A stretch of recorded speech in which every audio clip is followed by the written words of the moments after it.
Bom dia, boa tarde, boa noite, caros ouvintes. Sejam bem-vindos a mais um episódio do StatCast. Eu sou Rodolfo Pereira. E eu sou Gabriel Peixoto, e no episódio de hoje vamos discutir o uso da estatística na biologia. E para isso, temos como convidado o professor Dr. Pedro Pequeno. Boa tarde, professor. Seja bem-vindo ao podcast. Muito obrigado, Rodolfo, Gabriel, pelo convite, pela oportunidade de conversar sobre estatística e biologia com vocês. Aproveito para parabenizá-los e a equipe que está por trás aí do StatCast, que eu conheci recentemente, mas uma iniciativa bem interessante, né? Bem legal para a popularização da estatística. Muito obrigado, professor. Se o senhor quiser começar se apresentando aí para a galera, falando sobre o senhor, sua área, fica à vontade. Bom, eu me chamo Pedro, né? Pedro Pequeno, Pequeno é sobrenome mesmo, não é apelido. Eu sou biólogo, graduado em Ciências Biológicas, né, pela Universidade Federal do Amazonas. Sou mestre e doutor em Biologia com ênfase em Ecologia pelo Instituto Nacional de Pesquisas da Amazônia, o INPA. E tem um primo que talvez entre vocês é até mais conhecido, né, que é o INPA, que é o Instituto de Matemática Pura e Aplicada. Então tem as duas siglas, às vezes as pessoas confundem. É o INPA com M e o INPA com N. Que fica em Manaus também, no estado do Amazonas. Eu me graduei, enfim, já faz mais de 10 anos.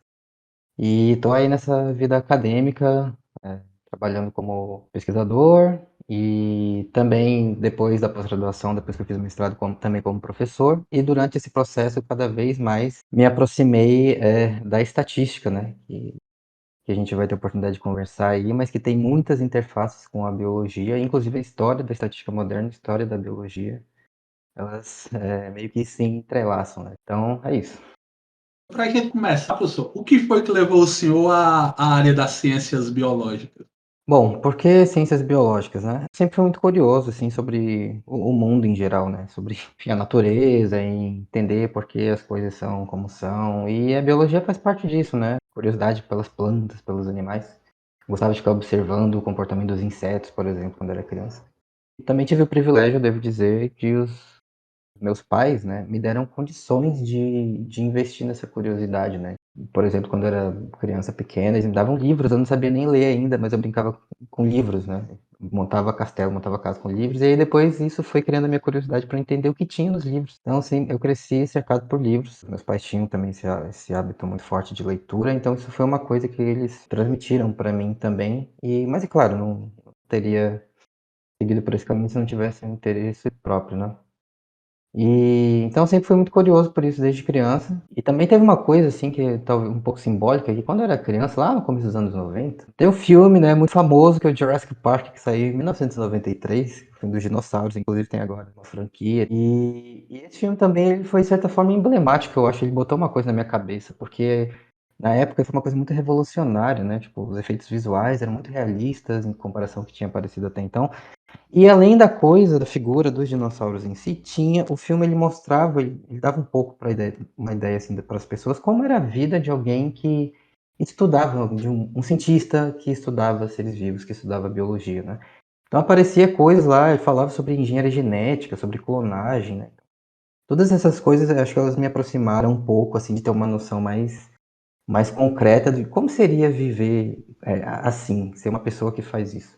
E eu gostei da ideia e desde então acho que foi um caminho bem natural para mim. Quando eu cheguei naquela fase ali, final do ensino médio, para escolher a graduação, não tive muitas questões sobre isso. Foi natural para ciências biológicas. Tranquilo. E com relação às dificuldades na graduação, a gente sabe que não são poucas, mas quais foram as maiores ou mais marcantes que você teve e o que te ajudou a superar? De forma geral, eu tive uma sensação de um pouco de frustração, assim. Por quê? Porque eu tinha uma certa expectativa, talvez uma expectativa meio realista, né? Formada como a maioria dos jovens tem, né? Sobre o que você vai fazer da sua vida, para sua carreira. Que era assim, era baseada nas coisas que eu conhecia por conta própria, né? Fragmentadas, com base em filme, em cinema. E aí, quando você entra no ensino superior de fato, você vê que a realidade, né? Do ensino superior é uma coisa assim tão bonita quanto a gente idealiza, né? Então, algumas coisas que eu acho que foram difíceis para mim foi, primeiro, o fato de que eu via o currículo do ensino superior como uma coisa muito fragmentada. Eu tinha essa sensação, assim, que era uma grande coxa de retalhos. Porque se você pensar de fora, assim, não, a biologia, né? Mas disciplinas biológicas devem conversar entre si, têm a ver entre si. É verdade, elas conversam, mas a forma como é organizado o currículo das graduações, em geral, não segue essa lógica. E eu lembro que eu tinha, não só eu, mas meus colegas também, tinha uma dificuldade, assim, de encontrar as conexões, sabe? Tipo, o que que isso tem a ver com aquelas outras coisas que a gente está estudando naquela outra matéria, ó. E aí isso me dava uma sensação, assim, de desorientação, né? Porque eu queria ter uma visão geral. E dentro do currículo de Ciências Biológicas também tem as disciplinas, né? Tem matemática aplicada à biologia, por exemplo, tem estatística, tem a bioestatística, né? E eu tinha uma certa sensação, assim, de coisas espalhadas, sabe? Isso dificultava o meu aprendizado, né? Eu tinha dificuldade de enxergar, assim, claramente. Quando eu terminar esses 4 anos aqui, beleza, né? Eu vou ter uma visão geral, vou ter uma compreensão geral disso.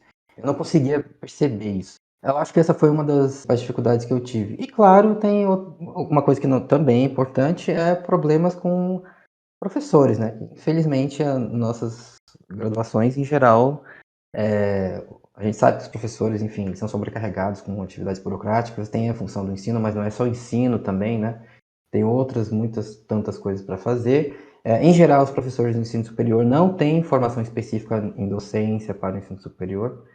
Então, infelizmente, a gente sabe, né, que quem faz graduação tem uma boa chance de ter se deparado com alguns professores que estão lá meio jogados, talvez não gostariam de estar exatamente lá se tivessem a opção de fazer outra coisa. Isso também, claro, tem efeito, isso também me impactou de certa forma. E a forma que eu encontrei, assim, isso criou uma certa frustração, né? A forma que eu encontrei para tentar superar isso foi seguindo meu próprio caminho, tentando sempre estudar por conta própria, conhecer, procurar as coisas por conta própria, enfim, conversar com as pessoas, né? Visitar laboratórios, conversar com pesquisadores, conversar com pessoas que eu achava que estavam fazendo coisas que eram do meu interesse. E ler muito. Sempre tive o hábito de ler na graduação ainda mais.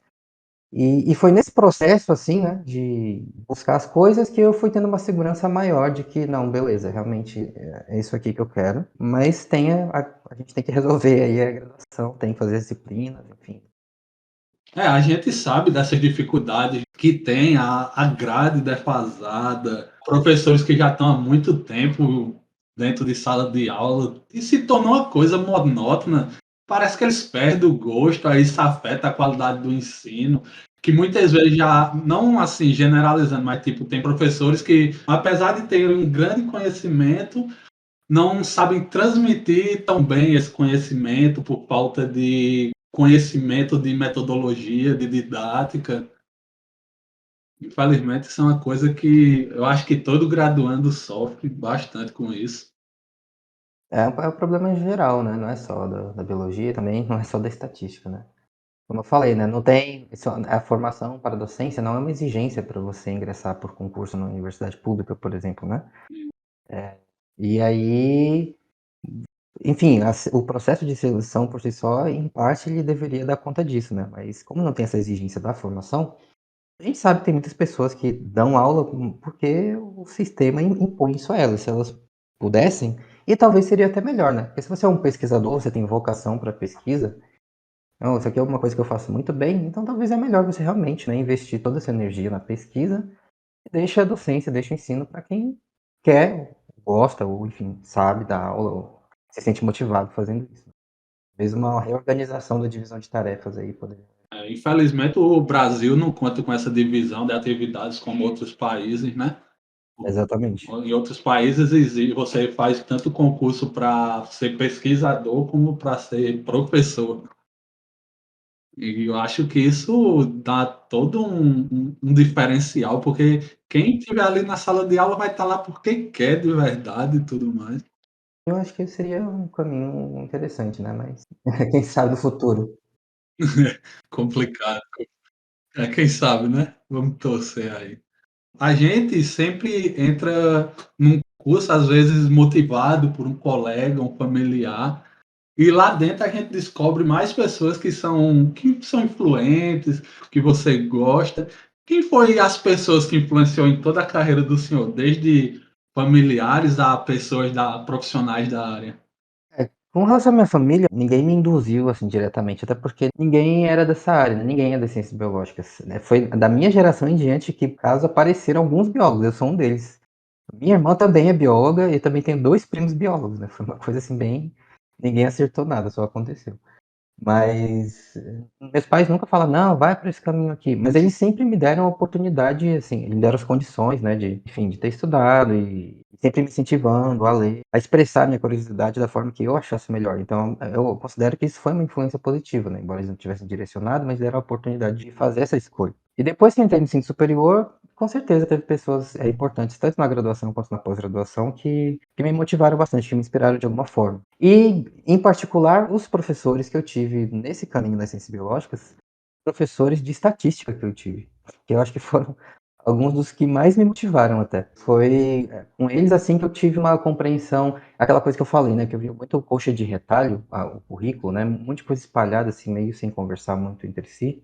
E nas disciplinas de estatística, alguns professores de estatística que eu tive, além de serem muito bons professores, terem uma boa didática e serem, claro, muito conhecedores, dominarem o assunto sobre o qual eles estavam falando, eles também me deram essa visão mais geral, porque estatística, né, é uma linguagem comum da ciência, né? Foi nessas aulas que eu tive pela primeira vez eu tive a oportunidade de ter essa visão assim mais sintética, mais global da coisa, né? Como é que faz para você responder perguntas sobre o mundo real, com dados reais, né?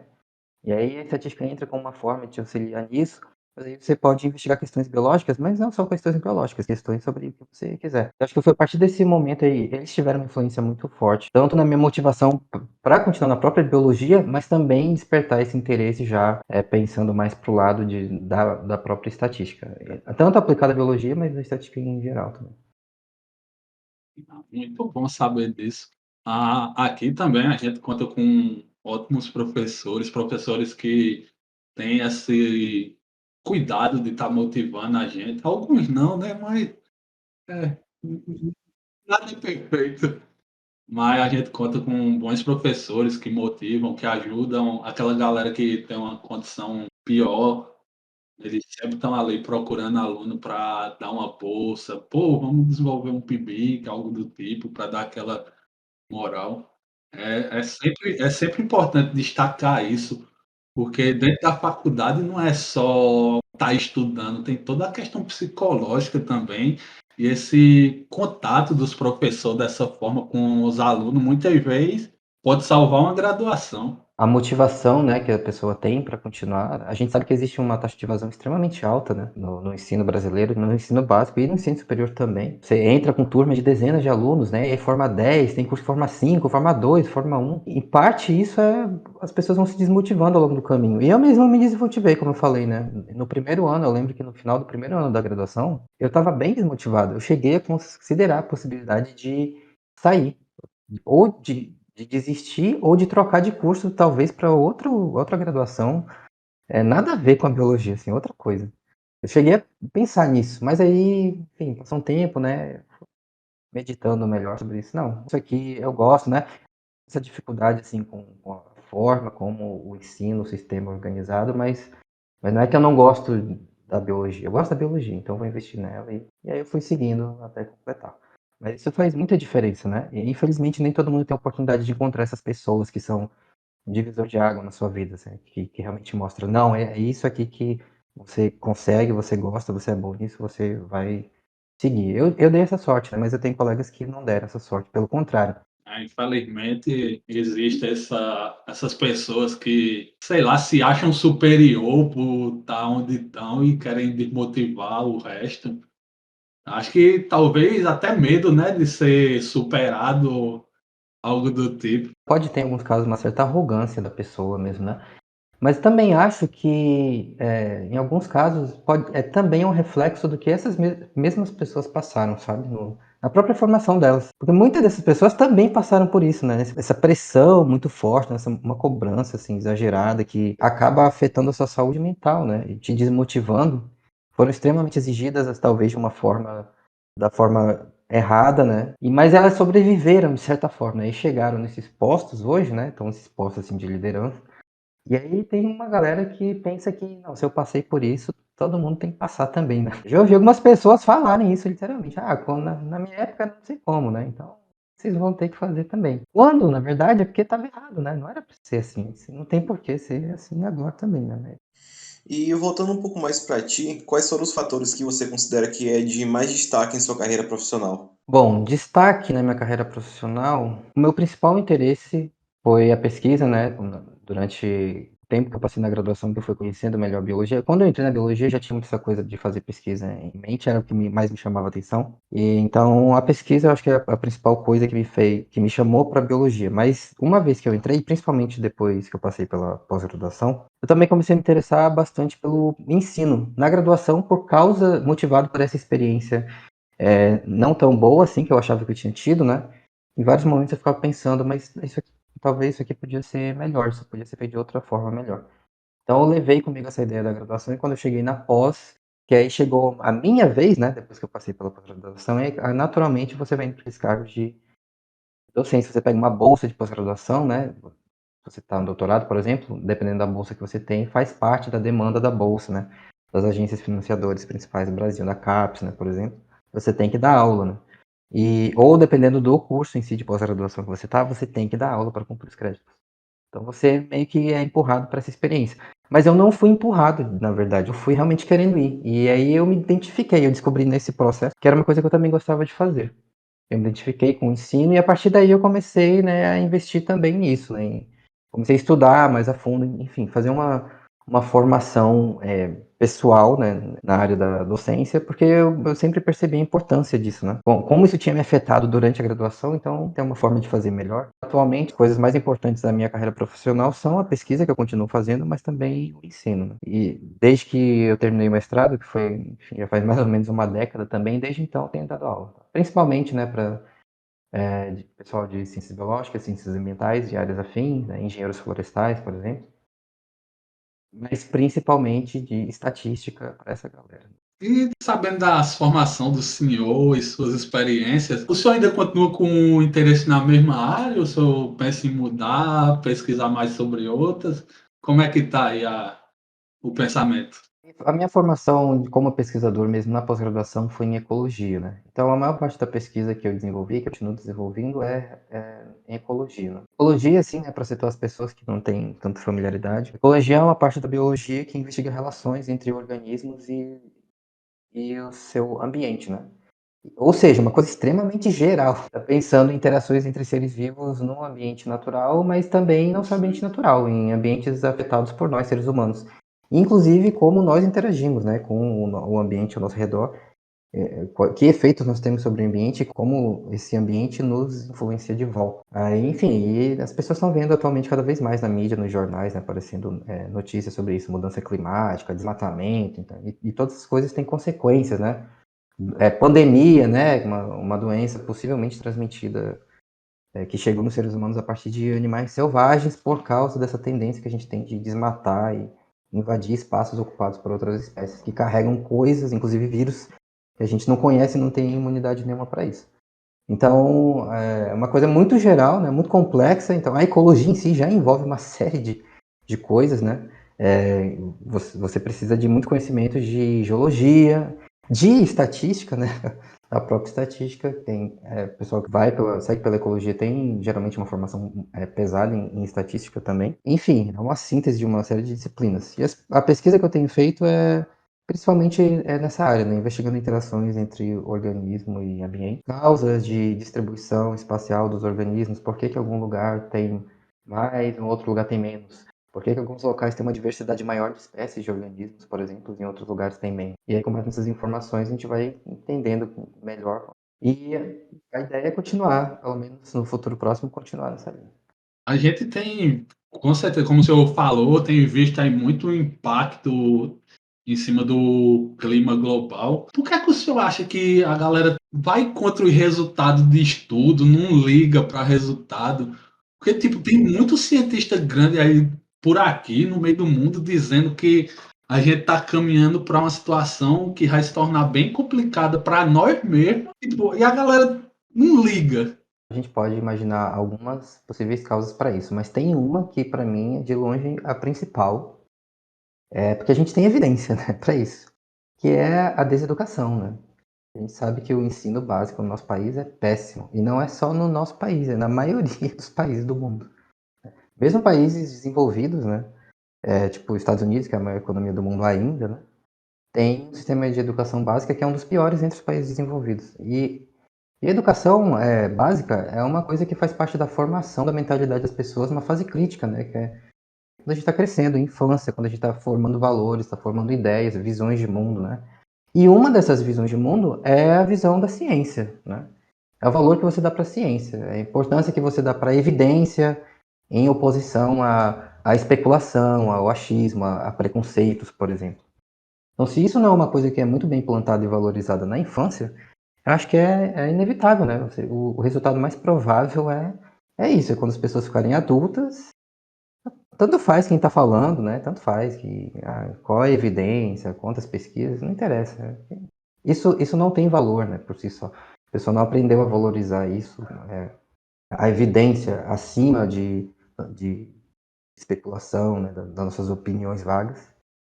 Esse apreço por dados, né, por entender o mundo a partir do próprio mundo. Então, isso cria um problema. E aí, trazendo para a nossa situação aqui local do Brasil, isso é bem claro, né? Nosso ensino básico é muito defasado, é muito antiquado, é muito ruim. Avaliações internacionais aí repetidamente mostrando que o Brasil tem um dos piores sistemas de ensino básico entre dezenas de países avaliados.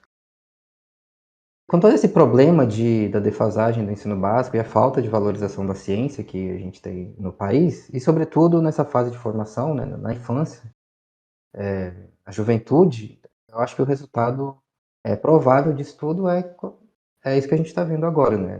Negacionismo e esse tipo de coisa. Complicado. O pessoal não aprende o valor de um estudo científico, aí fica aquela opinião de alguém que não tem conhecimento tem o mesmo valor de alguém que tem. Exatamente. E isso frequentemente é explorado pela mídia, né? Você vê muito essas falsas dualidades, né? Apresenta uma coisa aqui, outra coisa, como se fossem equivalentes, mas na verdade é uma forma que mais cria confusão do que ajuda as pessoas a tomarem decisões, né? Infelizmente, hoje tudo gira em torno de capital, mas sei lá, eu queria acreditar que tem pessoa por aí que se preocupa com a mídia de qualidade, tem respeito por informação e dados, porque sinceramente hoje é complicado você saber em quem acreditar. É verdade. Mas eu acho que tem, né? Eu acho que tem muita gente. Acho que com a popularização da internet, né? Esse tipo de formato aqui que a gente está usando, né? Podcast, esse tipo de coisa, você tem canais, né? Que você pode escolher. Canais de informação, canais de comunicação, de mídia, inclusive específicos, né? Sobre esses temas, sobre ciência, divulgação de ciência, comunicação científica. E o problema é que, assim, isso fica ao seu critério, né? Qualquer pessoa pode escolher. Mas se isso não é um valor para você, se isso não foi um valor na sua formação, é difícil você procurar essas coisas. Quem procura isso são as pessoas que valorizam a ciência, né? Porque aprendeu que isso era importante. Então, por isso que isso por si só, acho, isso não vai substituir, né, o papel que a educação, o ensino básico, a educação pública em particular, né, precisa tapar um buraco aí que tá bem grande e tá tendo consequências bem sérias. Até me expressei mal, eu estava falando mesmo, era já nesse âmbito de grande visibilidade, como hoje em dia não, porque as emissoras já vêm aí caindo com a sua visibilidade ano após ano. A galera tá parando de assistir televisão, mas até grandes mídias digitais mesmo do mundo da internet deveriam, eu acho que dar uma valorizada nesse pessoal, dar uma impulsionada, o YouTube, próprio Spotify, essas plataformas, acho que deveria dar mais uma impulsionada nisso. Talvez tenha incentivos, né, para esse tipo de Isso. conteúdo. Mas é um sonho um pouco distante ainda, né? Então, a gente tá aqui fazendo a parte da gente, fazendo nossa divulgação e torce para alcançar o máximo de gente que conseguir. Voltando um pouco para a área da biologia e estatística. A sua graduação foi em ciências biológicas, o mestrado e doutorado foi em biologia, voltado para ecologia. E como e quando foi que surgiu esse interesse pela estatística em si? Eu mencionei em parte já, né? Eu tive a sorte de ter bons professores de estatística, tanto na graduação quanto na pós-graduação, mas principalmente na pós, né? Porque, como eu falei, ecologia é uma área da biologia que não só usa, né? Desenvolve e cria ativamente métodos estatísticos. Inclusive, existem vários ecólogos de formação que migraram depois para estatística e viraram estatísticos profissionais, justamente porque existe essa ponte, né? É uma galera que se comunica muito, né? Muito próximo. Você tem periódicos científicos, por exemplo, né? Que são especializados em publicar artigos de métodos estatísticos para a ecologia, né? E aí você tem estatísticos e ecólogos trabalhando junto, né? Então, esse mundo, né, essa realidade ficou mais evidente para mim e também foi a partir daí que eu comecei a criar um interesse mais forte por isso. Eu também sempre tive um interesse muito grande pela história da ciência e, enfim, por que as coisas que a gente faz hoje são assim, né? De onde que veio isso? E aí, quando você começa a estudar a história da ciência, você naturalmente vai também indo pela história da estatística, né? E a história da estatística e da ciência, como eu falei, também tem muito em comum com a história da biologia, porque a estatística moderna e a ciência moderna, elas nasceram, né, mais ou menos no último século, nos últimos 100 anos, em grande parte graças a biólogos, né, ou pessoas que estavam investigando problemas biológicos, né, lá no final do século XIX, começo do século XX, né. Aquela galera lá, tipo, tô falando, tipo, Francis Galton, Carl Pearson, né, Ronald Fisher, o William Gossett, né, o Student lá. Então, toda essa galera, eles estavam primariamente interessados em responder perguntas, né, lá do século XIX ainda, da biologia, em particular da biologia evolutiva, né, ideias evolucionistas que tinham acabado de surgir ali com o Charles Darwin e o Alfred Wallace. E eles trabalharam muito, né, uma série de artigos científicos publicados sobre isso, e aí daí desmembramentos disso que acabaram levando às generalizações que as pessoas usam na estatística até hoje, né. Ferramentas básicas populares na estatística, né? Teste T, né? Regressão, popularização depois do método de máxima verossimilhança. Então, tem muito em comum, né? Na história, quando você começa a olhar mais profundamente para a história, você percebe que tem muito em comum, né? A história da ciência, da estatística e da biologia modernas. Então, isso também naturalmente me chamou a minha atenção e desde então eu tenho, sempre que eu posso, estudado mais e aprendido mais sobre isso e também sempre que eu posso tentado comunicar mais essas histórias. Porque eu acho que isso tem um papel pedagógico, didático bem legal também atualmente. Quando você vai ensinar, explicar algum tema, ensinar alguma ideia, algum conceito, né, que pode ser mais abstrato para algumas pessoas, eu acho que é uma forma interessante, bastante útil que você pode usar para ensinar estatística, é chamar a atenção e apresentar para as pessoas os problemas reais, concretos, que as pessoas que criaram esses métodos estavam pensando, né, o que eles tinham em mente quando eles criaram isso. E aí isso ajuda a criar uma ponte, né, entre algumas ideias que podem ser um pouco mais abstratas para algumas pessoas e coisas, enfim, palpáveis, mais concretas, né? Ajuda a assimilar essas ideias. Então, eu tenho um interesse tanto do ponto de vista assim, acadêmico mesmo, mas eu também acho que é uma ferramenta útil para o próprio ensino, tá? Uma ferramenta didática muito útil. Com certeza. O senhor falou sobre profissionais da ecologia que migraram para se tornar estatísticos profissionais. O senhor acha que essa migração, tanto de um estatístico para a área de ecologia, como de um biólogo que vai para a área de estatística, o senhor acha que é muito difícil, que é boa? Como é? Qual é a visão do senhor sobre essas migrações que podem acontecer? Eu acho assim, embora a biologia historicamente tenha esse contato com a estatística e vice-versa, a maioria das pessoas, né, que vão para a biologia, vão cursar uma graduação em ciências biológicas, por exemplo, não são esse tipo de pessoa, né? Não tem muita afinidade por números, nem por matemática, né? E inclusive tem muitos memes entre os próprios biólogos, né, que mostrando que a pessoa tem na cabeça antes de entrar na graduação, aí tem fotinho da plantinha, do animal, aí quando ela entra, parece um monte de números, né? Sim, não é o perfil geral que atrai as pessoas para a biologia.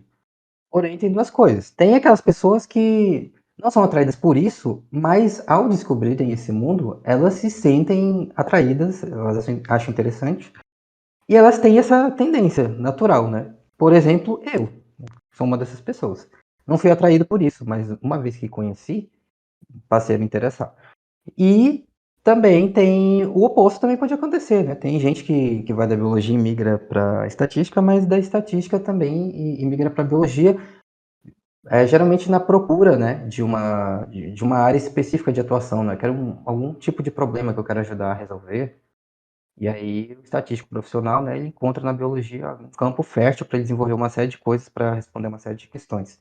tem muitos estatísticos profissionais também que fazem isso, que publicam artigos em revistas de ecologia, por exemplo, né? Que eles estão propondo métodos para resolver questões que interessam em geral aos ecólogos. Então, eu acho que não é uma transição difícil do ponto de vista, assim, de uma vez que você tem o interesse e a motivação, normalmente são aquelas pessoas que já têm uma afinidade, né, pelo tema. Então, a transição não é difícil. Lá no estudo da graduação, a gente, além da estatística e da matemática, a gente vê também, estuda bastante a área de probabilidade. Eu vejo que, tipo, em alguma pouca literatura de biologia que eu leio mais aprofundada, eu vejo que a probabilidade também tem um impacto grande na biologia. O senhor pode falar um pouco sobre? Com certeza, acho que tem impacto em tudo, né? Essas ferramentas matemáticas e estatísticas gerais, ela tem impacto em tudo, porque, como eu falei, essa é a linguagem que a ciência encontrou para se tornar operacional, né? Para sair da abstração e responder perguntas sobre o mundo real. Então, onde isso é útil para responder uma pergunta, tem gente usando isso. Na biologia, a probabilidade, até hoje, ela tem um papel muito forte no próprio ensino da biologia, principalmente onde? No ensino da genética. Até hoje, inclusive se você for olhar livros, textos do ensino médio, você vai encontrar, né? Não sei se vocês lembram, né? Mas provavelmente vocês viram isso no ensino médio também, né? Aquelas regras fundamentais de genética, leis de Mendel, né? Os experimentos com ervilha, aquelas coisas lá. Como é que faz para você saber a probabilidade que os filhos vão nascer com uma dada característica com base nas características genéticas dos pais, ou dos avós, ou enfim, dos ancestrais. A gente usa muita estatística para pesquisa de mercado, pesquisas políticas e tudo mais, mas, tipo, como são. Como é a pesquisa estatística aplicada na biologia? Etapa, tipo de dados, como é isso? O tipo de pesquisa biológica que geralmente aparece na mídia é pesquisa envolvendo saúde, né? Por exemplo, agora na pandemia apareceu um monte, né? Um monte de matérias sobre estudos feitos para testar a eficácia de medicamentos, né? Coisas do tipo. Então, as etapas do uso da estatística na biologia acho que são as mesmas etapas que você segue na pesquisa científica em geral, em qualquer disciplina, né? Você tem pessoas interessadas em responder alguma questão sobre alguma coisa. Então vem a etapa inicial, fundamental, que é o delineamento amostral, né? Como a gente vai conseguir coletar dados para responder essa pergunta. Essa é uma parte bem importante para os biólogos. No caso específico da biologia, dependendo da área específica da biologia que você atua, né? Naturalmente você vai estar mais propenso a fazer experimentos, por exemplo, né? Experimentos manipulativos, experimentos feitos em laboratório, por exemplo. Ou talvez você vai estar mais propenso a fazer estudos de campo, né? Que você coleta dados em campo. E, enfim, um ambiente natural, e você vai investigar relações, né, entre variáveis com base, né, nessas observações que você fez. Então tem as duas coisas. E também tem experimentos feitos em campo, né? Você faz algum tipo de intervenção, de manipulação na própria natureza, vê o que acontece, qual é o efeito disso, né? Se eu adicionar isso lá, ou se eu tirar tal coisa, o que acontece? Então também tem isso. E além disso, você tem, além desses tipos de estudo, tipos de delineamento, né? Você tem a parte da análise de dados propriamente dita, que é a base da análise de dados que é aplicada na biologia, também acredito que é a base de análise de dados da maioria das disciplinas científicas, que é o modelo linear, né? Ou formas de aplicação do modelo linear. Né? Regressão, ANOVA, TT, regressão múltipla, essas coisas. E os seus vários, né, inúmeros desdobramentos. E cada vez mais recentemente, você tem aplicações das chamadas inteligências artificiais, né, machine learning, essas coisas também, para responder algumas questões que no passado eram muito complicadas. Mas o maior fator limitante da pesquisa biológica portanto, do uso da estatística na biologia, eu acho que ainda é a limitação de dados. Para muitas perguntas que você quer responder, em geral, é difícil você obter dados biológicos, sabe? De qualquer coisa. E de algumas coisas é muito mais difícil do que outras. Então isso cria, né, uma série de dificuldades, empecilhos, e então a grande parte do esforço às vezes se deposita não na estatística, na análise de dados em si, mas em você pensar numa forma de você conseguir coletar dados, né? Pensar num delineamento que permite responder aquela pergunta que você quer responder. Então, acho que esse é um dos grandes desafios que tem no uso da estatística para a biologia. Existem vários softwares que auxiliam em análise de estatísticas, como por exemplo o SAS e o SPSS. O senhor tem experiência na utilização dos mesmos ou de algum outro?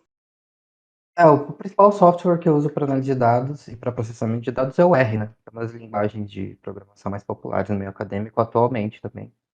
Não só na biologia, né? Ciência em geral. É, Então é basicamente, praticamente tudo que eu faço eu uso R. O senhor falou anteriormente que ministrou cadeiras aí, disciplina no período de mestrado, doutorado. O senhor ministrou cadeiras de estatística também, né? O senhor falou que ministrou. Como é a experiência de ministrar? O que é que o senhor vê aí do alunado que está chegando, as dificuldades deles, se dá para suprir? Para suprir não vai dar, mas se dá para dar uma boa noção. Como é a experiência de ministrar cadeiras de estatística para o pessoal aí? De forma geral, é uma experiência bem positiva, assim, para mim, porque eu gosto de dar aula. Então, para mim não é um problema, nunca foi uma obrigação. Eu não comecei a dar aula porque, bom, eu tive que fazer estágio, né, durante o doutorado, mas eu comecei a dar aula antes disso. Então, eu já tinha uma certa afinidade. Eu já sabia que eu tinha uma afinidade com a docência. Então, isso nunca foi um problema, pelo contrário, para mim é um prazer, eu gosto de dar aula. É claro que isso às vezes compete com o tempo que você tem para fazer outras coisas, e não é fácil, né? Dar aula de qualquer coisa não é fácil, exige preparação, você tem que estudar muito.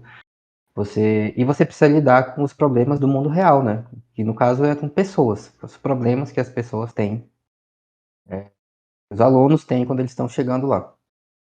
Então já dei aula a maior parte do tempo da minha formação, eu dei aula na pós-graduação, mas mais recentemente também tenho dado aula para graduação, que é o cargo que eu ocupo atualmente como professor visitante, né, na UFRR.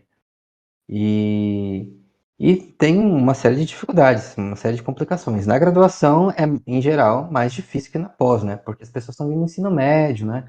E é como eu falei, geralmente o público que vai para biologia não são necessariamente pessoas que têm muita afinidade, né? Com esses conceitos, estatística, ou que tendem a pensar de forma mais quantitativa, né? Então, o grande desafio na graduação é você motivá-los, é mostrar para eles a importância e a utilidade disso, né? É uma coisa muito mais básica, muito mais fundamental, né? Que para quem vai para um curso de estatística, talvez é uma coisa trivial, né? Porque a pessoa já tem essa afinidade, então para ela isso não é nada demais. No caso da graduação na biologia, você tem que convencê-los de que isso é importante, né? Convencê-los de que essa ideia de você coletar dados para responder perguntas, né? E aí você ter a capacidade de interpretar e fazer um gráfico, por exemplo, de que isso é útil, que isso é importante. E aí, então, gira basicamente em torno disso, né? De dar oportunidade de várias situações, né? De preferência com dados reais, questões que interessam para eles, questões da biologia que são importantes para eles, que eles podem usar, né? Que a gente pode usar como um fundo, plano de fundo, para em cima disso introduzir conceitos estatísticos que a pessoa vê na prática a utilidade daquilo, né? Que serve para os nossos propósitos. E na pós-graduação é mais fácil, porque você já tem um público mais restrito, mais seleto, né? Normalmente quem vai para pós já são pessoas que têm mais uma mentalidade de pesquisa, gente que quer fazer pesquisa, né? Então, em geral, isso facilita bastante. Mas ainda assim, existe uma série de deficiências que são acumuladas, né? Como eu falei, não, além do fato de ser pessoal que vem das ciências biológicas, que em geral não tem uma boa formação, não tem boas experiências, né? Com estatística na graduação, eu, como falei, dei sorte, né? Eu dei sorte porque peguei bons professores, mas eu sei que isso não é uma regra, isso é exceção. Então, geralmente as pessoas têm uma experiência traumática. E na verdade, ela já vem de antes, né? Do ensino básico, experiências traumáticas com a estatística, com a matemática lá no ensino básico. Então, o grande desafio primeiro é quebrar essa barreira, né? De fazer as pessoas esquecerem um pouco esses traumas. E segundo, tem convencê-las da utilidade, da importância da estatística e a partir daí construindo e introduzindo os conceitos principais. E como eu já falei também, para pesquisa, principalmente, né, quando o pessoal está entrando na pós-graduação, o mais importante é o que? É o delineamento amostral, né? Você ter a capacidade de pegar uma questão, uma pergunta clara e transformar isso em uma coisa que você consegue coletar dados para responder. Então, essa é a grande dificuldade inicial que o pessoal na pós tem. E aí depois vem a parte da análise de dados, mas aí se você conseguiu planejar a sua pesquisa, né, de forma razoável, conseguiu coletar dados para responder suas questões de modo razoável, então a análise a gente consegue pensar com mais calma depois, né? Mas o problema é quando acontece o contrário, e isso também acontece com frequência, né? Pessoas têm muita dúvida, muito problema com delineamento, e aí às vezes não têm acesso, né, uma orientação melhor, e aí acaba às vezes fazendo umas coisas, uns delineamentos meio ruins, assim, que não permite responder o que a pessoa quer saber. E então essa é, para mim, ainda eu vejo como uma das grandes dificuldades. E, portanto, um dos pontos onde a estatística é mais importante, mais necessária, é ajudar principalmente no delineamento. Então, primeiramente, tem que desconstruir essa imagem da estatística sendo um bicho-papão, que muita gente tem. Exatamente. É medo mesmo, né? Traumas deixa as pessoas com medo. Então, calma, relaxa, sem ansiedade. E aí, a partir dessa aproximação, né? E usando essas ferramentas que eu já falei, né? Tipo, mostrar que, olha, a biologia e a estatística estão de mãos dadas desde sempre, desde que elas surgiram, tá? Né? Tinha estatísticos que viraram estatísticos porque estavam querendo responder perguntas biológicas, né? E vice-versa. Então, isso tudo vai ajudando a criar uma familiaridade, né? Uma aproximação. E aí fica mais fácil trabalhar a partir disso. E aproveitando que a gente entrou no assunto, levando em conta a experiência que o senhor tem, quais conteúdos estatísticos você acredita que são essenciais para quem utiliza estatística, mas não tem formação na área, justamente para a gente evitar que aconteça esses problemas? Bom, o fato geral é que a maioria dos usuários de estatística não são estatísticos profissionais, né? Então, isso cria um impasse natural, né? Então você vai ter que explicar para o público que normalmente são pessoas que não são da área. E aí como é que faz? Então tem algumas formas, né, com alguns desses exemplos que eu já falei, mas esses exemplos eles são só meios de tentar aproximar a estatística das pessoas para ela entender o valor, né? Agora os conceitos em si, quais seriam os conceitos mais úteis, eu acho, para cientistas em particular, são os conceitos fundamentais de delineamento amostral, como eu já falei, né? Você ter a capacidade de planejar uma pesquisa em que você vai coletar dados que permitem responder a pergunta que você quer responder. Então, você vai fazer um experimento, então tem algumas regras gerais que você pode ajudar a fazer isso da melhor forma possível, né? Reduzindo ao máximo a incerteza. Ou, principalmente na biologia, pessoas que trabalham com dados observacionais, né? Ou vão coletar esses próprios dados, ou, hoje em dia, cada vez mais, com o avanço de várias tecnologias, você tem bancos de dados e dados obtidos de uma série de coisas que servem para responder questões biológicas, mas que não necessariamente foram coletados com um projeto específico de pesquisa em mente. Eles estão aí, estão disponíveis, né? Alguém pode ir lá e pegar, mas ninguém planejou originalmente que aquilo seja usado para pesquisa tal. Então, como é que faz, né, para combinar essas informações? E aí entra, então, mais uma grande utilidade da estatística. Como é que você faz para trabalhar investigando questões que envolvem causalidade, por exemplo, não quero falar de causa e efeito, mas aí eu tenho esses dados que eu coletei, observacionais, com possivelmente uma série de coisas confundindo minhas conclusões lá, como é que faz? Então, acho que uma grande ideia para cientistas é entender os conceitos fundamentais de delineamento. E para além disso, capacidade de fazer e ler gráficos, que eu acho que também é uma coisa extremamente importante. Por quê? Porque justamente como a maioria das pessoas que usam estatística não são estatísticos, então é uma galera que não tem tanta facilidade com abstração, né? Então, quanto mais a gente consegue pegar abstrações e transformar em coisas concretas, especialmente coisas visuais, a pessoa consegue literalmente enxergar, facilita muito, ajuda muito as pessoas a entenderem as ideias, né? Então, sempre dou muita ênfase para isso também nas disciplinas que eu tenho oferecido. Em visualização de dados, né? Porque ajuda a diminuir muito a distância entre os conceitos que podem parecer abstratos, mas você consegue literalmente enxergar e assim entender a utilidade, a aplicação de uma forma mais direta. E para o pesquisador em si que vai analisar seus próprios dados, o mais fundamental é entender o modelo linear, eu acho, né? Que é essa grande base do que a gente costuma chamar de forma geral de análise estatística, né? Entender esses conceitos básicos de medir relações entre variáveis, como representar essas relações usando o modelo linear, como mede incerteza associada às estimativas que você faz. Eu acho que isso é o principal.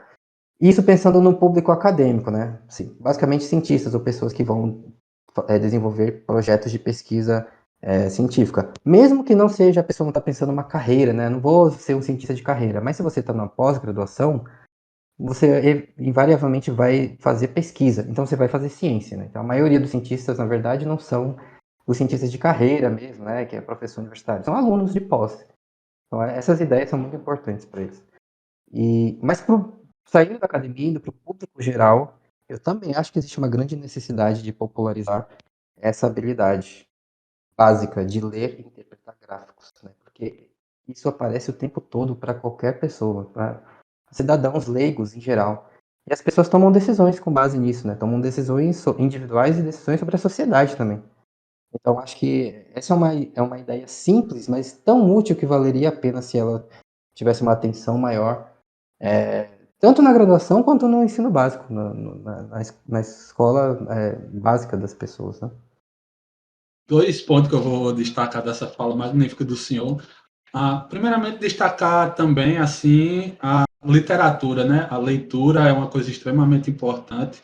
Então, para aquela galera que quer se aprofundar em estatística e não é da área, tem um professor nosso que sempre que pode estar recomendando aí o Estatística Básica do Bussab. Professor Juarez, um abraço aí para o senhor. Leia o Bussab. Já diria. Se tiver mais alguma literatura que o senhor queira, porque, tipo, eu acho que é uma coisa que não nos é passada, é o valor da leitura e tudo mais. Tiver mais algum livro aí que o senhor queira destacar?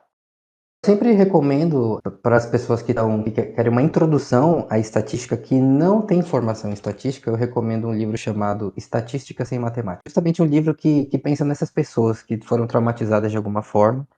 E aí ele tenta trabalhar esses conceitos fundamentais de delineamento amostral e de análise estatística da forma mais visual e intuitiva possível, né?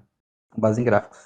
É um livro escrito pelo William Magnusson, que é um pesquisador do INPA também, Instituto Nacional de Pesquisa da Amazônia. Guilherme Mourão, que é um professor da UFMT, se não me engano, e a Flávia Costa, que também é pesquisadora do INPA. Ele já está aí na terceira edição, se eu não me engano, e acho que a primeira edição é de 2005, acabou de sair uma recente ano passado, se eu não me engano. Você encontra na internet, tá fácil, não é muito caro também, tem 120 e poucas páginas, eu acho. É um livro bem introdutório, assim, bem basicão mesmo, né? Sabemos que, tipo, o senhor, como o senhor já falou, é um usuário do R. Qual é a principal vantagem que o senhor vê na utilização dele? Tem as vantagens relativas e vantagens absolutas, né? Então, como eu falei, dependendo do uso que você quiser fazer, talvez o R não vai ser a melhor linguagem para você. Mas tem algumas vantagens absolutas, eu acho, que se aplicam, não se aplicam só ao R, se aplicam a outras linguagens também. Primeiro, ele é gratuito, né? Isso por si só, eu acho que já é uma grande vantagem. Segundo, atualmente você tem uma comunidade enorme de pessoas, de desenvolvedores, né? E você tem muitos recursos online para aprender. Cursos, né? Enfim, scripts, né, aqueles conjuntos de comandos prontos, você tem um monte de tutoriais de pessoas que publicam um monte de página na internet. Como fazer não sei o que no R, como fazer não sei o que lá no R. Tem trocentos fóruns. Então, hoje é muito fácil você aprender R por conta própria, se você quiser. É uma facilidade que eu não tinha, por exemplo, quando eu comecei a estudar R, né, que é 10 anos, um pouco mais. Então é relativamente fácil, os recursos estão aí. Então você falou, né? Você precisa estudar, tem que ler muito, tem que estudar muito. Mas os recursos existem e são acessíveis. Então, se você quiser, você aprende. Não são necessariamente vantagens só do R, né? Mas se você quiser aprender R, tá aí. Ainda sobre a importância da estatística e a sua presença em grande parte das graduações, você pode contar para a gente como é a abordagem desse conhecimento no ensino de ciências biológicas e você acha que é suficiente ou diria que tem algo para melhorar? Eu acho que tem muito para melhorar. Tem essas barreiras naturais sobre as que eu já falei, né? Então, o ensino da estatística para biologia, ou talvez de forma geral para não estatísticos, né? Eu acho que ele precisa ser pensado nesses termos. O que está atraindo, o que está motivando as pessoas a fazer estão numa graduação de um tema qualquer, que uma pessoa que não está se tornando um estatístico, especialista em estatística, um estatístico profissional, provavelmente são questões que têm a ver com outras coisas. Então, acho que o caminho natural para você motivar o ensino da estatística é ressaltando esses problemas, essas perguntas. No caso dos biólogos, perguntas sobre biologia, questões biológicas, né? Questões biológicas que interessam os alunos, que eles querem saber como. Se eu realmente quisesse responder essa pergunta no mundo real, como eu faria, né? Como a gente coletaria dados para responder isso? Então, acho que esse é o norte que orienta a didática do ensino da estatística para a biologia, que deveria orientar. Porém, em geral, não é assim, né? Essa é a exceção. Normalmente, como que é? Frequentemente o que acontece é que quem dá aula das disciplinas iniciais de estatística, ou também de matemática aplicada à biologia, por exemplo, para a biologia, são pessoas dos departamentos de ciências exatas das universidades. Então você acaba tendo um choque de culturas, digamos assim. Porque aí o professor, ele não tem muita afinidade com biologia, nem com biólogos, e aí ele acha os alunos burros. E os alunos acham o professor ruim porque ele não fala a linguagem que eles entendem. E aí você fica com esse problema é essencialmente um problema de comunicação, né? Então, eu acho que é necessário haver uma reorientação do ensino de estatística para biologia, principalmente nessas linhas, né? De tentar aproximar ela ao máximo das questões científicas que cientistas em formação querem responder, ou têm interesse em responder. Uma vez que eles entendem a utilidade da estatística, aí é muito fácil. Né? Depois que você quebra essa barreira, é muito fácil. Porque ele percebe que não é uma coisa que as pessoas fazem porque são obrigadas ou porque alguém está dizendo você tem que saber, ou se você não souber, você é burro, ou coisa do tipo. A pessoa percebe que é útil, que ela consegue fazer aquilo que ela quer fazer usando esses métodos, né? E em geral, métodos relativamente simples, né? Conceitos bem gerais. Que ao aplicar, ao exercitar, você naturalmente vai ganhando familiaridade. Quanto mais você usa, mais você ganha familiaridade. Então, quando a pessoa percebe isso, é muito fácil. Eu não vejo isso como uma orientação geral do ensino da estatística nas graduações de biologia. Tá? Pelo menos a experiência que eu tenho, com os cursos de graduação de estatística que eu tenho, isso não é uma regra geral.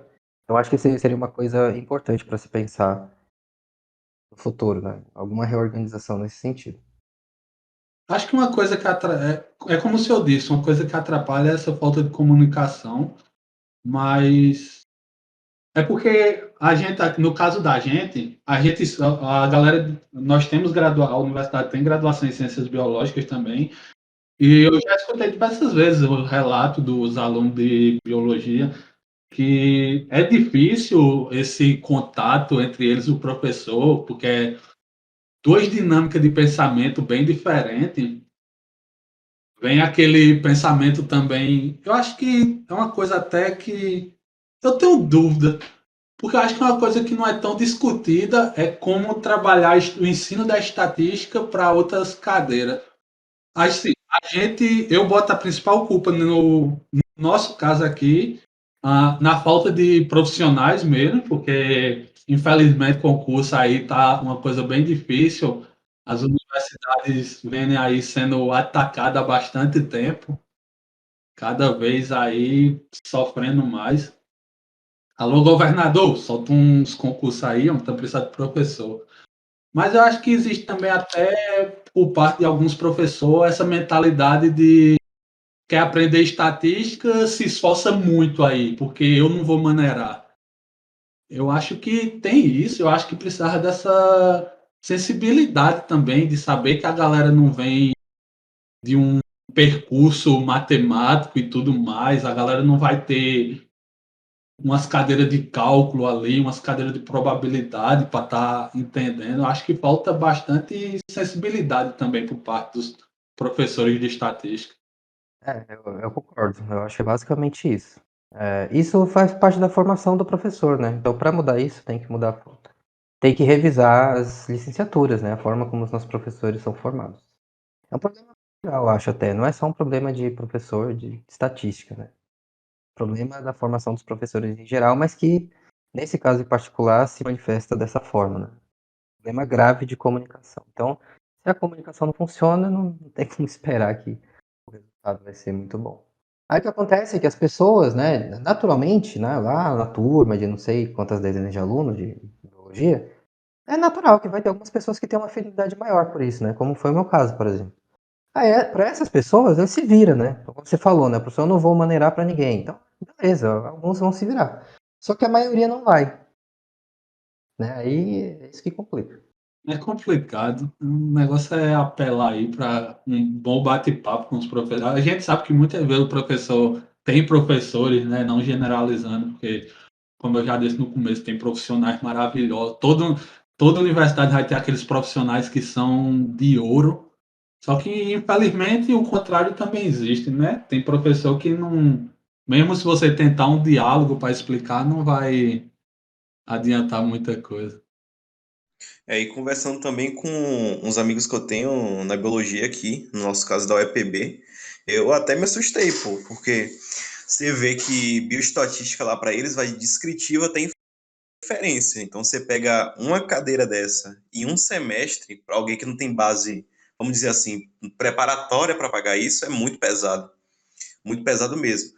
E assusta, realmente assusta. E o pessoal precisa desse conhecimento para produzir conteúdo de qualidade futuramente. Então, quando você dá esse choque aí, adianta em quê? Prejudica os dois lados. Exatamente. Esse é um problema que eu experimentei na prática quando comecei a dar aula para graduação, né? Porque o currículo, a ementa que eu recebi era exatamente isso. É tipo um curso completo de estatística em uma disciplina, né? Em uma cadeira. Menos em 6 meses, porque agora teve pandemia, né? Então desregulou totalmente os calendários. Aí tiveram que imprensar um semestre no outro, né? Aí você pega uma ementa dessa. E agora, como é que faz? Então eu tive que reformular isso, né? Tipo, porque não tem condições. A pessoa está entrando na graduação, segundo semestre, né? Biologia, né? Uma galera que não tem uma formação muito forte nessas ideias. Então, como eu falei, primeiro tem que convencê-los, né? O pedaço introdutório da disciplina não é nem falar de nada, de inferência, de teste de hipótese, nada disso. É simplesmente convencê-los. Olha como é importante e como é útil. E se a gente usar isso aqui, a gente consegue resolver nossos problemas. Então vai aí um tempo só para convencer. Aí depois que entra nas ideias. Então por isso que eu botei como meta aqui para a disciplina introdutória de bioestatística que eu estou oferecendo agora. A meta não é chegar em inferência, teste, hipótese, nada disso. É simplesmente convencê-los da importância da estatística e que todo mundo termine essa disciplina sabendo ler e fazer um gráfico. Para você ter ideia. Todo mundo terminou, consegue fazer isso, é capaz de fazer isso? Perfeito. Então tem o resto da graduação agora aí para você aprender, se precisar, outras coisas. E quem for fazer pesquisa na própria graduação também vai precisar, né? Os PIBICs, é um monte de PIBIC, um monte de gente fazendo pesquisa na biologia, invariavelmente eles vão se deparar e vão usar estatística. Né? Realmente não tem como fugir. Se você quiser fazer pesquisa, vai ter que. A gente, como falado anteriormente, eu não sei como é a situação aí, mas aqui a gente sofre pela falta de profissionais concursados no momento. Eu, É um problema geral, né? Aqui também é um problema gravíssimo. Uma das universidades brasileiras federais que mais tem déficit de professor por aluno, né? Mas é um problema geral, realmente. e isso inviabiliza uma coisa que eu acho magnífica, que são aquelas cadeiras de verão, os cursinhos de verão, que eu acho que eles poderiam ser utilizados exatamente para suprir essas necessidades, só que aí vem o professor cansado de todo, principalmente agora, porque teve todo esse impacto psicológico da pandemia, aí vem esses períodos curtos, menores, e tipo, a mesma ementa para você dar em menos tempo, vem eles com essa sobrecarga, o que inviabiliza, porque tipo, eles querendo ou não, eles têm que ter um momento de descanso, que vai ser esse período de microférias que tem aí, e infelizmente acaba culminando na não poder estar fazendo esses cursinhos de verão. Eu acho que, se bem explorados, ajudariam bastante em todas as graduações. Foi uma possível ferramenta para ajudar nisso. Aqui, infelizmente, não existe essa cultura, né? Até onde eu sei, de cursos de esses cursos complementares, né? Entre os semestres. Não, na biologia que eu saiba, não existe nenhum. Mas seria uma ferramenta útil, realmente. Essa situação local que eu estou vivendo aqui, temporariamente, que nos últimos anos, que é onde eu tenho morado e trabalhado, aqui em Roraima, na UFRR, né? É o estado, você vê que é o estado mais ao norte do Brasil, né? E mais distante dos centros de poder político e econômico do Brasil e também é um dos estados mais novos, mais jovens do Brasil, né? Então aqui tudo muito recente, né? O estado de Roraima nasceu exatamente com a Constituição de 89, né? Então ele é super jovem, assim, né? A criança dos estados. E é tudo recente, né? A universidade é super recente, é dos anos, começo dos anos 90, né? E a pós-graduação aqui é super recente, as pós-graduações aqui surgiram a partir dos anos 2000, olha como é novo. Então tem uma série de coisas que não estão totalmente consolidadas, que estão no processo ainda de consolidação aqui. E isso é um exemplo, né? Esses cursos de verão, aqui não existe essa cultura disso ainda.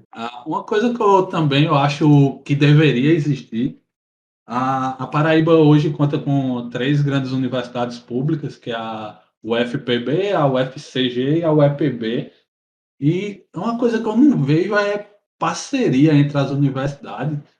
Eu não sei, não faz sentido para mim, porque eu acho que deveriam ser todas colaborativas. Eu entendo que cada um tem seu percalço ali, tem suas tem seus problemas, mas eu só vejo como positivo uma parceria entre universidades de até estados vizinhos e tudo mais.